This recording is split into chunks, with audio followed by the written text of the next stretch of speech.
ഇന്ന് വീട്ടിലേക്ക് ആവശ്യമായിട്ടുള്ള കുറച്ച് സാധനങ്ങൾ വാങ്ങാൻ വേണ്ടി പോവാണ്. ഞാനും ചിന്നസും ഏട്ടനും കൂടിയിട്ടാണ് കേട്ടോ യാത്ര. എനിക്ക് പൊതുവേ രാത്രി ഡ്രൈവ് ഇഷ്ടമായതുകൊണ്ട് നമ്മൾ കൂടുതലും രാത്രിയാണ് എല്ലാ കാര്യം പുറത്തേക്ക് പോകാനായിട്ട് സെലക്ട് ചെയ്യുക. നേരെ പോയത് ബിസ്മിയിലേക്കാണ്. അങ്ങനെ ഞാൻ പോയി എനിക്ക് വീട്ടിലേക്ക് അത്യാവശ്യം വേണ്ടുന്ന സാധനങ്ങളെല്ലാം ഞാൻ എടുത്തിട്ട് വരുമ്പോഴത്തേക്കും ചിന്നൂസ് അവൾക്ക് വേണ്ടുന്ന സ്നാക്സിൻ്റെ സെക്ഷനിൽ പോയി അതെല്ലാം എടുക്കുകയാണ്. സത്യത്തിൽ എല്ലാ സ്ത്രീകളും ഒരുപോലെ തന്നെയാണെന്നാണ് എൻ്റെ ഒരു ധാരണ.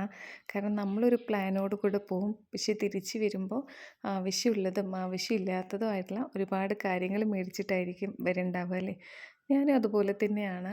ഓരോന്ന് കാണുമ്പോൾ എൻ്റെ വീട്ടിലേക്ക് ഇത് വേണം, അങ്ങനെ ആ ഒരു ഇതോടുകൂടെ ഞാനും മേടിക്കാറുണ്ട്. നിങ്ങൾ ഇതുപോലെയാണോ എന്നൊന്ന് കമൻറ്റ് ചെയ്യണേ. അങ്ങനെ ബിസ്മിയിൽ ഷോപ്പിംഗ് എല്ലാം കഴിഞ്ഞ് കുറച്ച് പച്ചക്കറികളും ഫ്രൂട്ട്സും മേടിക്കണമായിരുന്നു. അപ്പോൾ രണ്ടും കിട്ടുന്ന ഒരു സ്പോട്ടിൽ പോയിട്ട് നമ്മുടെ വീടിനടുത്ത് തന്നെയാണ്. അവിടെ പോയി കുറച്ച് പച്ചക്കറികളും പിന്നെ പഴവും അതൊക്കെ മേടിച്ചിട്ട് ഒരു ചോക്ലേറ്റും മേടിച്ച് കഴിച്ച് മൂന്നുപേരും കൂടെ ഷെയർ ചെയ്ത് നേരെ വീട്ടിലേക്ക്. എനിക്ക് പൊതുവെ ഒറ്റയ്ക്ക് പോയി സാധനം മേടിക്കുന്നതിനേക്കാൾ ഇഷ്ടം എൻ്റെ വാല് പോലെ ഈ രണ്ട് വാൽമാക്രികൾ ഉണ്ടാവുന്നതാണ് എനിക്ക് സന്തോഷം. അതുകൊണ്ട് ഡ്യൂട്ടി കഴിഞ്ഞ് വന്നോ സുഖമില്ലാതിരിക്കുകയാണോ എന്നൊന്നും ഞാൻ നോക്കാറില്ല.